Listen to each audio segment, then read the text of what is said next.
Pasensya na talaga, huwag ka tulungan mo ko ha. Ayokong mabulilyaso ang plano mo.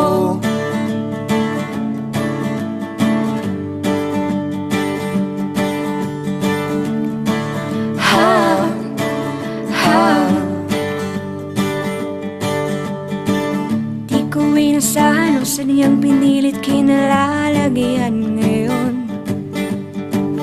Di naman kasi ako nabigani sa kaniya noon. Yung kusa kang nagkagusto, simula nang matento na siya'y nagbago. Wala nang siya'y nagseryoso, binigay buong puso kay Jesucristo. Ayokong